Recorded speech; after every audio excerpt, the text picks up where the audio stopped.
여러분 안녕하십니까. 신문을 푸는 방송 아침의 매일경제입니다. 요즘 직장인들 사이에서 코로나 복지라는 말이 나옵니다. 재택근무를 적극 장려하거나 귀한 마스크를 척척 회사가 내주는 건데 회사가 직원들을 걱정해 주는구나 그런 생각을 하게 만든다는 겁니다. 그런 회사라면 말이죠. 직원들이 더 열심히 일할 마음이 생길 것 같습니다. 3월 13일 아침에 매일경제신문 일면 기사부터 출발하겠습니다. 매일경제 일면 톱 기사, 트럼프 대통령의 캐리커처와 함께 미국에서 취한 조치가 다뤄지고 있습니다. 트럼프의 초강수, 유럽에서 미국 입국 금지한다. 어제 이렇게 발표했습니다. 오늘부터 30일간 적용이 됩니다. 그리고요, 어제 오전에 WHO 세계보건기구가 코로나19 팬데믹 선언을 했죠? 이제서야 했습니다. 좀 더 내용 보면요.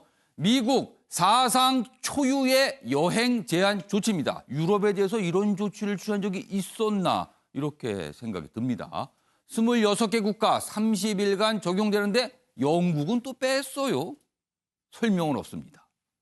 EU 정상들 입국 금지 수용할 수 없다. 그렇게 했지만 미국에서 하는 건데 어떻게 막겠느냐 또 이런 얘기 나옵니다. 그리고 한국과 중국에 대해서는요. 여행 제한을 완화할 가능성도 비쳤습니다. 다음은 조선일보 확인해 보겠습니다. 제목이 몰아치는 팬데믹 공포, 미국도 문을 닫았다. 그래서 유럽발 입국을 막았다는 내용을 제목으로 달고 있고요. 사진 하나씩 보겠습니다. 전 세계 곳곳의 모습입니다.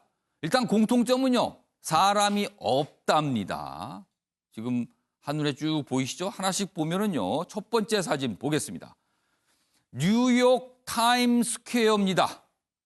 여기는요. 사시사철 밤낮으로 사람들이 빽빽한 곳인데 지금 지나가는 사람 한 명 잡혔네요. 지금 의자는 다 비어 있고요. 그리고요.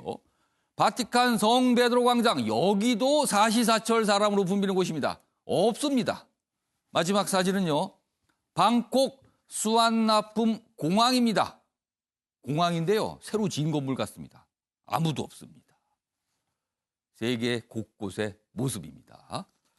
자, 이번에 한국일보 좀 보겠습니다. 결국 버림받은 소심파 금태섭 경선 탈락했습니다. 더불어민주당 공천과 관련해서 경선이 있었는데 서울 강서갑 경선인데요. 정치 신의 강선우에 패했다. 금태섭 의원 그동안 조국 정국에서 쓴소리 그리고 공수처에 대해서 비판적 의견 계속 내놨는데 결국은 버림받았다. 이렇게 제목이 돼 있네요. 당 내외에서는요. 중도 민심 이반 우려가 있다. 당혹스럽다. 이런 반응도 나왔다고 합니다. 마지막으로 동아일보 보겠습니다. 기사가 이쪽에 있습니다. 주식시장 얘기입니다. 요즘에 주식시장 밑으로 내려가는 숫자만 보입니다. 미국 증시 또 서킷 브레이커. 한국은 사이드카 발동. 아시는 분도 있고 모르시는 분도 있겠지만 간단하게 정리를 하면요. 주가가 너무 내려가니까 거래를 일시 멈추는 겁니다. 너무 빠지기 때문에. 좀 쉬어라. 이런 거죠. 그러니까 이게 발동했다는 건요. 그만큼 시장이 불안하다는 상징이 되겠습니다. 미국은 개장 직후 7% 폭락, 유럽도 동요. 오늘 아침에 다 마감이 됐는데 10% 전으로 다 빠졌습니다. 주요국 증시 이번 주 10% 이상 빠졌습니다. 이번 주가 아닙니다. 어제만 유럽과 미국은 10%씩 빠졌습니다. 지금요. 이 숫자 지금 다 바뀌었습니다. 자, 지금까지 일면기사 짚어봤고요. 오늘도 네 분 패널 나오셨는데요. 소개해드리겠습니다. 먼저 최경선 매일경제 논설위원 나오셨고요. 그 옆에는요. 전문가 모셨습니다. 백순영 카톨릭 의대 교수 나오셨습니다. 그리고요. 김관호 계명대 교수도 자리하셨고요. 마지막으로 최진명 변호사 나오셨습니다. 안녕하세요.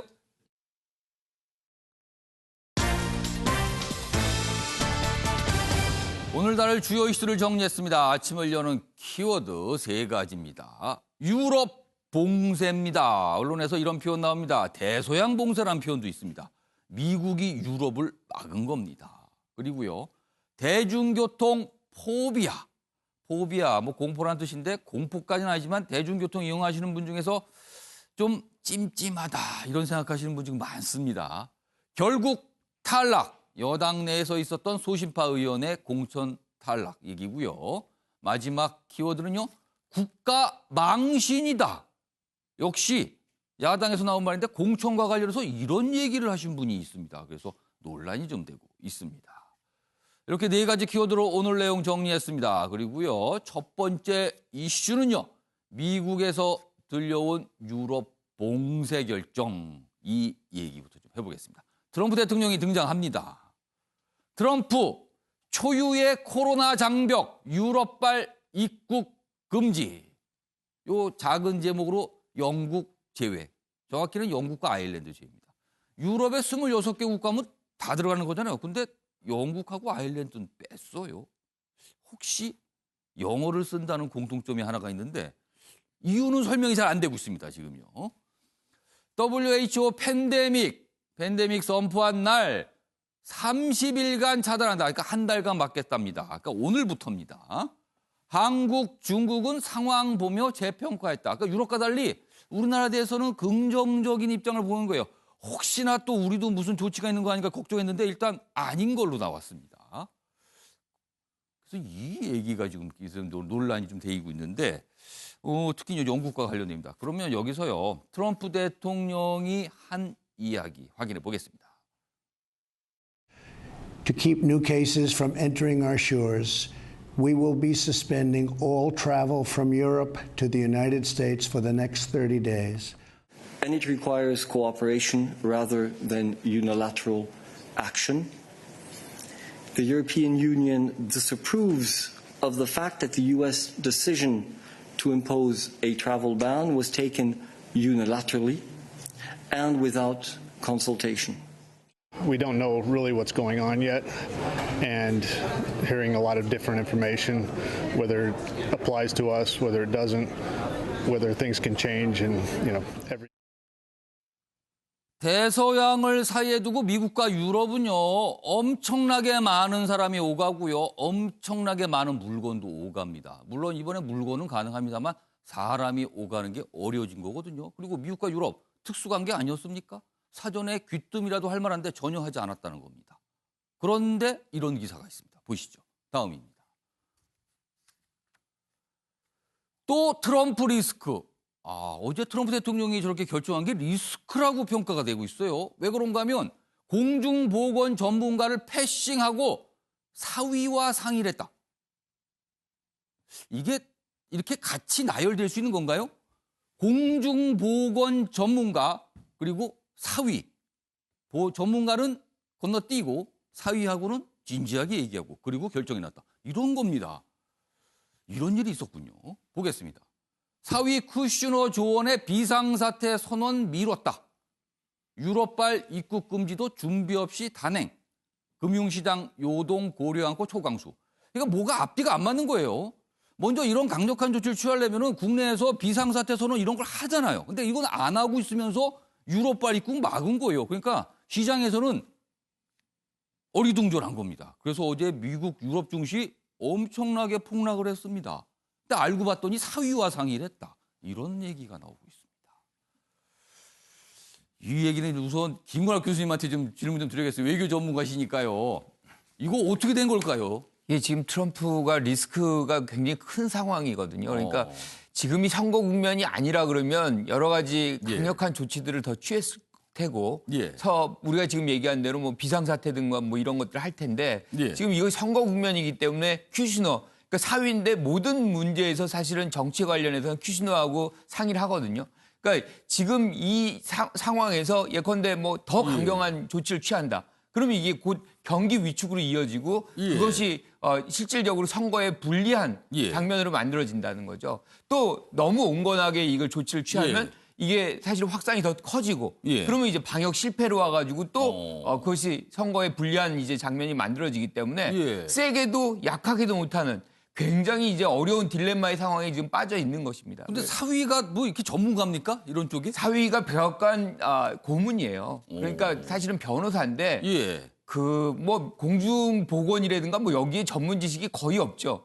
하지만 사위하고 상의를 했어요. 그렇죠. 그러니까 지금의 상황에서 믿을 거는 사회뿐이 없다. 뭐 이런 것들이 그런데 이런 일방적인 행위들이 예. 사실은 지금 계속적으로 이어져 오고 있거든요. 그러니까 예. 어떻게 뭐 이 전문 지식을 활용하거나 여러 사람들의 어떤 중지를 모으는 그런 이 정책 결정이 아니라 예. 지금까지의 관례적으로 본다 그러면 예. 트럼프가 굉장히 일방적으로 소수의 사람들과 사실은 상의를 해서 이 중단 결정을 일방적으로 하고 있다. 그러니까 지금 유럽에서도 사실 예. 굉장히 이제 당혹스러운 거예요. 반발하고 있는 거예요. 아니 그렇죠. 뭐 미리 상의를 하고 알려주든가 이런 것도 안 하고 결정을 했다는 그런데 거예요. 이제 중요한 거는 예. 미국의 대통령이 이런 방식으로 쓰게 되면 예. 일정 부분 각자 도생해서 살려고 하는 거잖아요. 예. 이거를 오히려 협력을 추동하고 그래서 많은 국가의 정상들을 모아서 우리가 어떻게 해야 된다 이런 예. 해법을 이렇게 같이 모아가는 그런 장면을 리더십을 발휘해야 되는데 예. 이렇게 자기만 살겠다고 이렇게 해버리면 사실 전 세계가 요동치고 무정부적인 상태가 더 가속화되는 그런 장면이 벌어질 수밖에 없다. 지금 미국의 경우도 사망자 늘고 있고요. 그다음에 확산이 굉장히 빠르게 늘고 있는데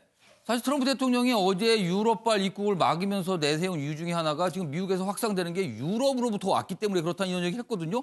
그런데요. 최영선 의원님. 영국하고 아일랜드는 뺐어요. 특히 영국의 경우는 보건 차관이 확진이 됐거든요. 그리고 영국에서 나오는 말이 지금 이 확산 숫자 정확하게 알지도 못한다. 엄청난 숫자가 있을 거다라고 걱정하고 있는데 막상 영국은 빠졌습니다. 그리고 아일랜드도 같이 빠졌고요. 근데 설명은 없어요. 이건 무슨 경우입니까? 일단 그래서 시기상으로나 예.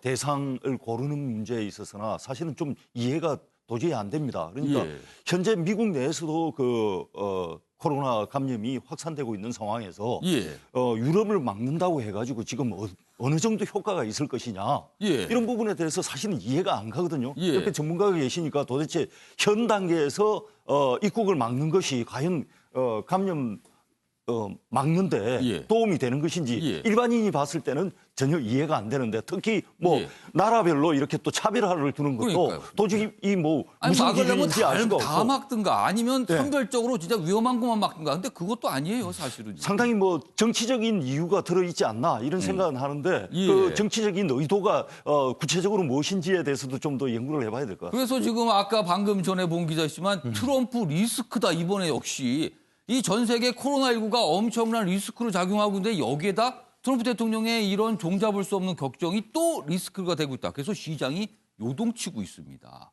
자, 다음 기사는 우리나라와 관련돼 있어요. 보겠습니다. 미국 입국 금지, 한국과 유럽 왜 시비가 엇갈렸냐. 그러니까 우리나라가 좀 다른 거예요. 우리는 지금 입국 금지 안 하죠. 물론 우리나라에서 미국으로 가는 비행기를 탑승할 때는 좀 발열 검사 등 하고 내려가도 합니다만 그거는 검사를 하는 거죠. 금지가 아닙니다. 여기 보면 한국 출국 검역 방역 역량을 신뢰한다. 그러니까 어떤 신뢰도가 좀 있다. 그리고 최근에 우리나라가 좀 이 코로나 증가세가 한풀 꺾이는 모습이 있었잖아요. 여행 경보 하향 조치도 예상되고 있다. 일단 유럽과는 다르다는 거예요. 그래서 그런지 요즘에 미국 정치권에서 미국 언론에서 우리나라 얘기가 꽤 많습니다. 다음 기사 보겠습니다. 미국 의원 하원에서 코로나19 관련 청문회가 열렸는데요. 거기에 참여했던 미국 하원 의원들이 얘기를 합니다. 미국은 너무 느리다. 확진 너무 느리다. 마음 같아서는 한국에 가서 검사받고 싶다. 이렇게 얘기를 합니다. 미국 국회의원이요. 그러니까 이거 트럼프 대통령 들으라고 한 소리 같아요. 보니까. 한국은 20만 명가량 검사했다. 하루에 10,000명씩 한다. 그런데 미국은 지금까지 4,900명 했다. 이렇게 얘기합니다. 그리고요.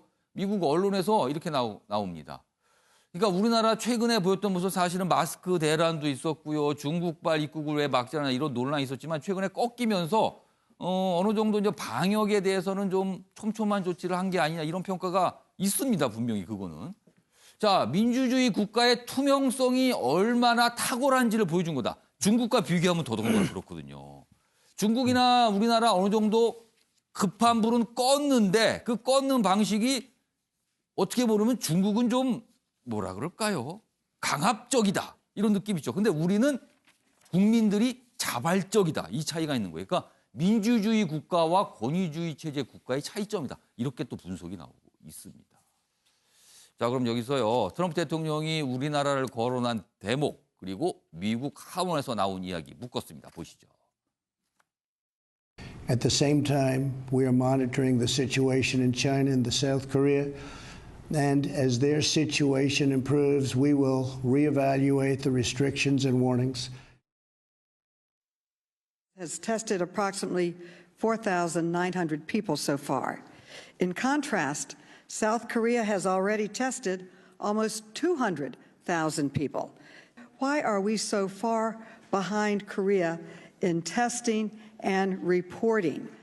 March 10th, South Korea tested 4,000 people for every million persons in its population. And we are at 15 people for every million people in this country. That's a response, a testing response that's almost 300 times more aggressive. 예. 그러니까 인구 100만 명당 우리나라 4천 명 정도 검사를 하는데 미국은 15명. 이건 비교 대상 자체가 안 됩니다, 지금. 자, 백순영 교수님. 미국에서 이렇게 검사를 많이 빠르게 못하는 이유가 있나요? 제일 먼저 그 CDC에서 권장했던 키트가 문제가 있었어요. 그래서 처음부터 초기 대응이 아예 잘못됐고요. 예. 미국의 뭐 잘 아시다시피 특성이 미국은 보험이 일반화되어 있지 않거든요. 어떤 사람이 검사를 한 번 받았더니 3,400불 청구서를 받았고 3,400불이요? 네, 그 검사에 만약에 보험이 있었으면은 한 1,500불 정도 낼 수 있다고 합니다. 보험 돼도 1,500불이요? 네, 보험 되면 1,500불. 1,500불이면은 한 160만 원, 70만 원 되는 거 아닙니까? 네. 그리고 그것이 아무 데서나 할 수 없는 것이 키트 자체가 개발되어 있지 않습니다, 널리. 즉 일반 진단 검사를 받으려면은 FDA 승인을 어찌됐든 받아야 되는데 우리나라도 다 받지 않습니까? 식품의약품안전처 신속 승인 받아갖고 사는데 그 승인 난 것들이 거의 없어요 아직. 그러니까 이게 처음부터 초기 대응이 잘못된 게 어디서부터 잘못됐냐 하면은 트럼프 대통령이 중국을 봉쇄했기 때문에 우리는 안전하다 이렇게 얘기를 했어요. 그리고 우리는 별로 대응을 하지 않아도 된다고 생각을 안 했습니다. 그리고 일반 시민들도 어떤 증상이 있어도 진단을 받으러 갈 방법이 없었어요. 그렇기 때문에 거의 이루어지지 않았고 실제로 이루어진 다음에 보니까 이제는 감염원을 알 수 없는 사람들만 나오게 되는 거예요. 우리랑 비교해보면 잘 알 수 있는 것이 우리는 1번부터 31번까지 가는 동안 계속 감염원을 찾아가갖고 다 초기에 진단을 하고 격리하고 치료했기 때문에 사상자가 안 나왔었거든요.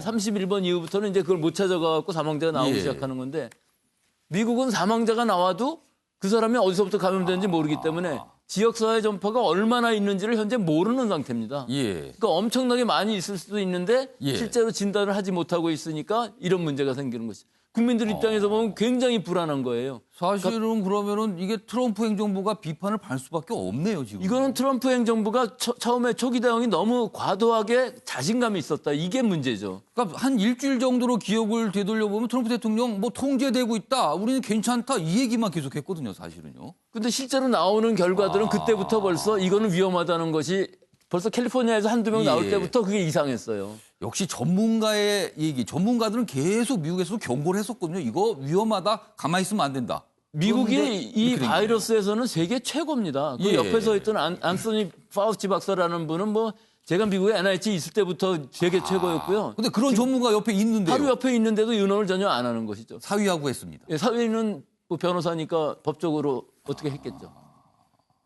이게 또 미국 국민들이 좀 화가 나겠네요, 지금. 이걸 보면은요. 자, 최진영 변호사. 미국 정치에 굉장히 관심이 많으신 최진영 변호사. 근데 어떻게 보면은, 미국 야당 쪽이 지금 대선 기간이에요. 대선 전 각 정당별로 이른바 이제 경선이 벌어지고 있는 상황이고 이제 대선이 진행이 될 텐데 굉장히 중요한 해입니다. 미국 그 각각 정치인으로서는. 근데 지금 이런 미국과 다른 나라의 대응을 비교하는 게 미국 야당이 트럼프 대통령을 공격하는 어떤 정치적인 어떤 뭐라 그럴까요? 뭐 이런 수단처럼 좀 되는 느낌도 좀 있어요, 지금. 그렇습니다. 결국 그 대선을 지금 올 겨울 앞두고 지금 야당 같은 경우에는 어떻게 보면 이와 같은 그 팬데믹 현상이 정치적으로 제대로 대응하지 못했다라고 하는 그 어떤 정치적 이슈화를 삼고 있는 것 같은데요. 근데 지금 현재 같은 경우에는 단순한 그것을 이제 정치적 제스처라고 보기에는 사실 상황이 너무 심각해지고 있지 않습니까? 실제 그 초기 같은 경우에는 중국에 대해서 그 입국 금지를 하면서 나름대로 선방했다는 얘기도 들었었습니다. 그런데 제가 큰 틀에서 봤을 때는 오늘 그 보도를 봤을 때도 그 펜스 부통령 같은 경우에 지금 이 코로나19 사태의 핵심 축이 아시아에서 유럽으로 옮겨갔다라는 그런 보고를 했고 그와 같은 배경 속에서 한국이나 그 중국에 대해서는 경우에 따라서는 상황이 통제될 경우 여행 금지 조치를 완화할 수 있다라고 하는 반면에 말씀드렸듯이 이 축 자체가 유럽으로 넘어갔기 때문에 이제는 마치 초기 단계에서 중국에 대해서 그 입국을 봉쇄했듯이 이제는 유럽에 대해서 봉쇄하는 것이 맞다라는 나름대로 지금 그 대응 방안을 만든 건 아니겠습니까? 결국 그와 같은 대응에 대해서 공화당 측 같은 경우에는 지금 우리가 선제적으로 대응하고 있다라고 하는 반면에 지금 민주당 같은 경우에는 한국과 비교를 했을 때 300대 1. 그 진단 키트라든가 비용이라든가 이런 거에 있어서 비교를 하는 측면이 조금 다른 것 같은데요. 어쨌든 전체적인 틀에 봐서는 나름대로 그 잘 대응하고 있다고 할지는 모르겠습니다만 만약에 제가 미국 사람이다라고 한다고 하면은 현재의 트럼프의 대응에 대해서 굉장히 불만이 점점 끌어갈 수 있는 그런 상황이기 때문에 과연 전체적인 어떤 이번 대선에 있어서 재선 가도에 적어도 지금까지는 파란불이었다라고 한다고 하면은 지금은 노란불을 넘어서 살짝 적색불로 넘어갈 수 있는 그런 단계이기 때문에 이 트럼프가 말씀하신 것처럼 자기 사위한테 의존하기보다는 정말 전문가들에게 정권을 위임해주는 그런 모습을 보여주는 것도 나름대로 필요한 것이 아닌가 생각합니다. 그러니까 중국에서 문제가 됐을 때 중국을 봉쇄했고 유럽에서 문제되니까 유럽을 봉쇄한 건 어느 정도 일관된 모습이긴 한데 왜 그렇게 자신만만한 말을 자꾸 쏟아냈는가. 그리고 이 결과가 뭔가. 지금 미국 내에서 이런 비판이 나오고 있는 거예요. 정치인 그리고 비상상황에서 전문가 어떤 관계가 되는가. 뭐 이런 걸 또 생각하게 합니다. 지금요. 이 내용은요. 자, 그럼 어제 트럼프 대통령의 이런 유럽 봉쇄 조치 경제에 타격을 줬습니다. 타격이랄까요? 아니 그냥 영향을 줬다. 이 정도로 하겠습니다. 그럼 보겠습니다. 코로나 팬데믹에 대서양 차단했다. 글로벌 경제 또 메가톤급 악재다. 그러니까 그냥 악재가 아니라 이건 엄청난 악재다. 지금 그 얘기입니다. 왜 그런가 하면은 미국과 유럽 사이에 오가는 교역과 경제 규모는 엄청나거든요. 지금. 근데 이게 봉쇄가 되는 격이다. 이런 겁니다. 지금요. 내용 보겠습니다. 유럽에서 한 해 1,500만 명이나 미국으로 입국을 한답니다. 근데 이게 막히는 거예요. 물론 한 달입니다, 일단. 그러나 더 오래 갈 수도 있는 거잖아요. 미국 항공산업, 관광산업, 줄도산 공포에 휩싸였다. 미국, 유럽 간 무역 악영향 우려가 있다. 그리고 우리나라도 좀 긴장하고 있습니다. 이게 어떤 영향일까 지금 분석하고 있고요. 그리고 미국은 전 세계 대상 여행 자제를 권고했다. 이렇게 돼 있습니다. 트럼프 대통령 사위하고 논의해서 너무 쉽게 생각한 거 아닌가 지금 이렇게 나오는 거예요. 지금 비판들이요. 자, 그럼 다음 기사는요. 그러면은 주식시장에 경제에 어떤 영향을 주는지 구체적인 내용을 좀 보겠습니다. 뉴욕 증시 장 초반에 9% 급락, 사흘 만에 또 서킷 브레이커. 장 중에 거래를 일시 중단하는 겁니까? 너무 내려가니까요. 이런 일이 있었는데 원래 이런 시장에서는요. 어제 트럼프 대통령이 이 어떤 연설, 발표를 예고를 했었거든요. 내용은 모르지만. 그런데 기대한 바는 뭐냐면 강력한 경기 부양책을 뭔가 내놓을 것이다. 이렇게 기대를 했었어요. 시장에서는. 근데 그런 건 없고 유럽 막는다만 나온 거예요. 그러니까 시장이 대실망이었다. 대실망. 그래서 주식시장이 이런 반응을 보였다는 겁니다. 자, 그럼요. 전 세계 주식시장 어떻게 어제 어떤 모습이었는지 보겠습니다. 다음 화면 넘겨주세요. 먼저 아시아 증시 좀 보겠습니다. 우리나라 어제 3.87%, 4%가량 하락했죠. 코스피 지수입니다. 그리고 중국 상하이 지수 1.5% 상대적으로 덜 빠졌어요. 그래서 이게 무슨 영향이 좀 있는 걸까? 뭐가 이렇게 확진세가 잡혔다는 거예요. 그리고 일본, 여기 중국하고 비교하면 좀 많죠? 4% 이상입니다. 니케이 지수. 그리고 홍콩 항생 지수는 3.66%. 이 정도입니다. 이 아시아 거야. 다음은 미국과 유럽 시장 보겠습니다. 오늘 새벽에 마감이 됐죠? 숫자가 다르군요. 미국 다우 9.9, 나스닥 9.4입니다. 10% 육박했습니다. 그리고요. 독일 닥스 지수 12%나 빠졌습니다. 그리고 영국 후치 지수 10%를 넘어 섰습니다. 빠진. 그러면은 지금 이렇게 보시면요. 아까 앞에서 봤던 아시아 시장과 유럽 유럽하고 미국 시장이 좀 달라요. 어제 타격이 받은 게. 왜냐하면 이거는 트럼프 대통령의 어떤 이 발언에 대해서 미국과 유럽이 더 실망하고 있다. 뭐 이런 걸로 보이기도 합니다. 그래서 오늘 우리나라를 비롯한 아시아 시장 과연 어떤 반응을 볼까? 왜 그런가 하면은 미국과 유럽 증시가 전날 어떤 타격을 받으면 아시아 증시도 좀 영향을 받거든요. 그래서 오늘 굉장히 주목되는 하루가 될 것 같습니다. 이 얘기 좀 해봐야겠네요. 최영선 의원님. 주가는 하루하루 단위로 비교를 할 수도 있지만은 예. 기간을 한 달 단위 아니면 예. 일주일 단위로 볼 수도 있는데 예. 사실 코로나19가 확산되기 시작한 거는 1월 중순부터 예. 이제 번졌죠. 1월 중순부터 지금까지를 따지면은 사실은 한국 주가가 이미 많이 빠져 있었습니다. 이미 많이 유럽이나 미국에 비해서 상당히 많이 빠졌던 게 우리가 코로나19 감염자가 먼저 나왔기 때문에 예. 먼저 빠졌고 그래서 지금 이제 다우나 나스닥 빠진 비율하고 한국 주가 하락률을 단순히 뭐 일일 하루 계산으로 정도 비교하는 거는 비교하는 건 그거보다는 시간을 두고 기간을 두고 봐야 된다는 맞습니다. 말씀이시네요. 그렇고 이제 근데 투자를 할 때 가장 싫어하는 것들이 투자자가 싫어하는 건 예. 불확실성이거든요. 예. 지금 제일 문제되는 것이 이 코로나19 사태가 언제쯤 해소가 될 것이냐. 이 부분에 대해서 전문가들도 자신 있는 답을 내놓지 못하고 있기 때문에 예. 당분간은 투자 심리는 여하튼 안 좋을 수밖에 없다. 뭐 이 말씀을 드릴 수 있겠네요.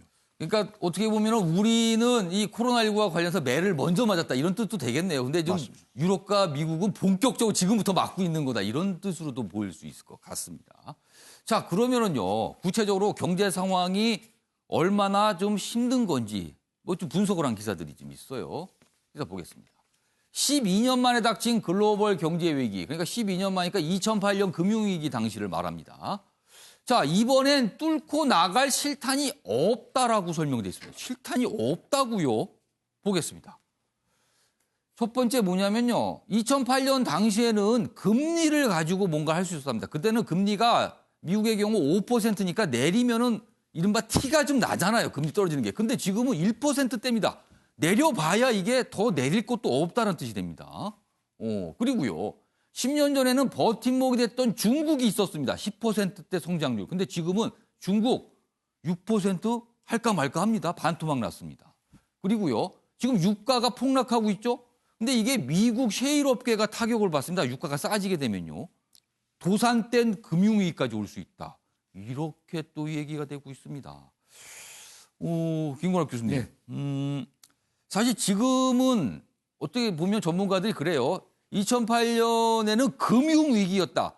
그러니까 돈에 관해서 문제가 생긴 거였다. 그러나 지금은 그거에 더해서 실물, 물건 자체가 눈에 보이는 게 위기다. 왜 그런가 하면 돈이 있어도 해외여행도 못 가는 판이다. 이렇게 설명을 합니다, 지금. 지금 사실 더 어려운 것이 예. 이 코로나19가 언제까지 갈 건지 아무도 모른다는 거죠. 예. 그래서 이렇게 이동이 안 되고 이렇다 그러면 사실은 경제 활동을 안 하는 거잖아요. 그러니까 전 세계적인 경제 침체가 올 수 있는 조건이 만들어졌다. 어떻게 보면 이게 길어진다고 하면은 대공황의 상황까지도 갈 수 있는 거예요. 그러니까 2008년이 사실은 그때 경기 진작을 위해서 오바마 대통령이 G20를 만든 거 아닙니까? 예. 그래가지고 각국 정부에게 이제 양적 완화든 뭐 이 재정을 늘피는 그런 걸 했는데 지금 말씀하신 대로 그때 뭐 이자율도 낮추고 그래가지고 이 경기를 진작시키는 걸 했어요. 예. 근데 그런 여력도 지금 없는 상태에서는 결국엔 모든 정부들이 적자 재정하는 수밖에 없는 거죠. 그래서 경제적으로 활성화될 수 있는 부분을 전 세계 지도자들이 모여야 돼요. 그러니까 적자 재정이니까 돈을 푸는 거죠. 그렇죠. 그냥. 이제는 뭐 양적 완화부터 모든 수단을 갖고서 우리가 이 시장에 활력을 불어넣을 수 있는 수단을 다 써야 되는 이런 예. 장면에 우리가 봉착돼 있는 것이고 그런데 우리가 이제 2008년의 경우 보면 유럽하고 미국이 경제가 굉장히 안 좋았잖아요. 예. 그 당시 우리가 조금 그걸 모면할 수 있었던 거는 옆에 중국이 있었기 때문에. 근데 이번에도 아마 그럴 기회가 약간은 있을 수가 있을 것 같아요. 그러니까 시진핑 같은 경우는 이번에 책임이 있잖아요. 그러니까 이거를 뭐 4%까지 내려간다, 3%까지 내려간다. 뭐 이러면 이제 사실은 굉장히 정책 타격을 어떻게든 경제를 또 받치려고 하겠네요. 그렇죠. 그러니까 아직 이제 역량이 있는 이 상황에서 모든 가용 수단을 다 써서 만약에 한 1, 2% 끌어올린다 그러면 사실은 그 긍정적 효과를 우리가 조금 볼 수 있지 않을까 뭐 그런 기대가 있긴 한데 아직은 워낙 엄중한 상황이라 전반적으로 사실은 경기가 뭐 전망이 어렵다, 어둡다, 뭐 이렇게 평가할 수밖에 없는 거죠. 자, 이런 상황에서 우리나라요 추가 경정 예산 추경 그러니까 정부가 예산을 좀 더 마련해서 돈을 풀으려고 합니다. 그래서 대략 정부가 11조 원 조금 넘는 돈을 책정을 했거든요. 지금 국회에서 논의 중인데. 그런데 이와 관련해서 집권 여당의 대표와 경제부총리가 어떻게 보면 충돌을 했어요, 지금요. 그 얘기 좀 보겠습니다. 이해찬 더불어민주당 대표, 홍남기 경제부총리 관두라 할 수도 있다. 추경에 대한 불만입니다. 늘리라는데 왜 못 늘린다 그러는 거야? 추경 더 늘려야 되는데. 이 얘기입니다. 그러자 홍남기 경제부총리 자리 연연 안 한다. 난 반대다. 이렇게 얘기합니다. 이 무슨 상황일까요, 요즘 이게? 이런 경우가 거의 없었는데요. 원래 여당 대표와 경제부총리는 원래 당정회의도 하고 뭐 같이 가는 거 아닙니까? 그런데 지금 대립하고 있습니다. 지금 추경이 책정된 게 11조 한 7천억 정도 됩니다. 그런데 민주당, 집권 여당인 민주당 내에서는 이거를 한 6조 정도 더 늘려서 18조는 돼야 된다고 얘기하는 겁니다. 이걸 놓고 당정 충돌이다. 이해찬 대표, 기획재정부의 부정적 태도 질책하면서 이렇게 되면 경제부총리 해임 건의할 수도 있다. 뭐 이런 취지의 설명을 했다는 게 알려졌어요. 그러다 민주당 수습에 나섭니다. 경질하겠다는 건 아니고 좀 잘해보자라는 뜻이다. 이렇게 또 설명합니다. 그런데 여기 보세요. 홍남기 경제부총리 이 소식을 듣고 본인의 SNS상에 어떤 소회를 좀 써놨습니다. 보시죠. 특히 이 위기를 버티고 이겨내 다시 일어서게 하려고 사투 중인데 갑자기 거취 논란이 혹여나 자리에 연연해하는 사람으로 비칠까 걱정 뭐 이렇게 썼다고 합니다. 그러니까 이게 이해찬 대표 들으라고 한 말이죠, 지금 이게. 그래서 좀 뭐 논란이 좀 있어요. 요거 최인현 변호사 일단 어떻게 보셨어요, 이 상황? 그렇습니다. 그 페이스북에 쓴 글 제목이 그 인상적인데요. 지금은 뜨거운 가슴과 차가운 머리가 같이 필요할 때다 이렇게 얘기를 했는 거 아니겠습니까? 결국 뜨거운 가슴은 현재의 여권, 상징적으로 이해찬 더불어민주당의 대표를 얘기를 하는 것이고 차가운 머리란 것은 정말 이겠네요. 우리나라의 어떤 그 재정을 정말 어떻게 보면은 가정으로 봤을 때는 가정주부로서 이 난국을 극복은 해야 되는데 또 이 난국을 극복한 이후까지를 생각해야 되는 그 차가운 머리를 가지고 지금 생각할 수밖에 없는 그런 상황 속에서 결국 본인 같은 경우에는 이런 논란이 나온다는 것 사실 자체가 어떻게 보면은 지나친 어떻게 보면 지금 그 512조 초수퍼 그 예산 이후에 18조까지 한다고 하면은 과연 재정 건전성이 우리나라가 버텨낼 수 있는가 이것에 대한 고민이 있지 않겠습니까? 사실 쉽게 생각하고 해서 이와 같은 그 여당의 흐름에 오케이 한다고 하면은 뭐 본인으로서는 지금 그 단순히 그 부총리를 넘어서 나중에 총리도 할 수 있고 또 할 수도 있지 않겠습니까? 그렇지만 본인의 어떤 경제 전문가로서 이 부분에 고민이 굉장히 깊은 그런 부분이 있기 때문에 결국 현재로서는 더불어민주당이나 그 여권의 어떤 그 액셀레이터에 살짝 브레이크를 밟아주는 그런 역할을 한다는 것은 나름대로 의미가 있다. 사실 지금까지는 그 공무원이 영혼이 없다라고 했는데 공무원의 영혼이 있는 공무원을 보여줬다. 저는 그렇게 평가를 하고 싶습니다. 사실 홍남기 경제부총리는 사실 야당에서도 거센 비판받았고 여당 내에서도 비판받았습니다. 그리고 지금까지 이런 모습 없었어요. 슛도 잘하는 모습이었다라고 통상 평가 받았는데 이번에는 어떻게 보면 한마디로 들이받은 겁니다. 지금요. 최영선 의원님, 이해찬 대표와 홍남기 경제부총리 두 사람 얘기가 맞서는데 누구 말이 맞다고 생각하세요?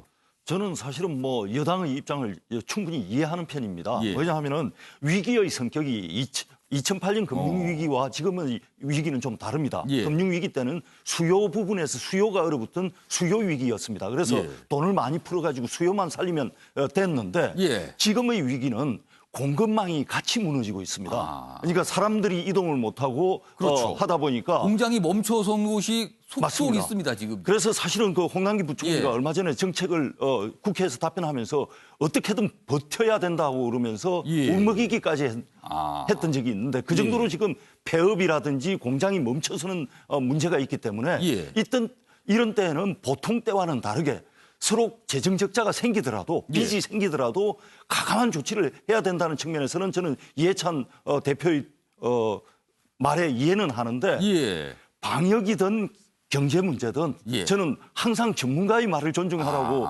하는 입장에서 본다면은 추경도 과거에도 저런 이해찬 대표의 뜻에 저런 뜻에 따라서 과감하게 추경을 편성했다 하더라도 그 돈을 다 못 쓴 사례가 많습니다. 그렇습니다. 왜냐하면 실제 또 집행을 하려고 그러면은 예. 여러 가지 그 이제 문제들이 생기거든요.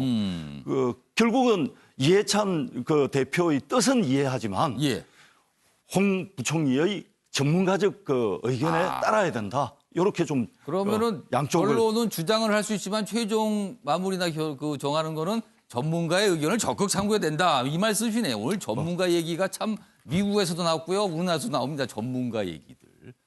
비상 상황에서는 전문가 얘기를 들을 필요가 있다. 이렇게 되는 것 같습니다. 알겠습니다.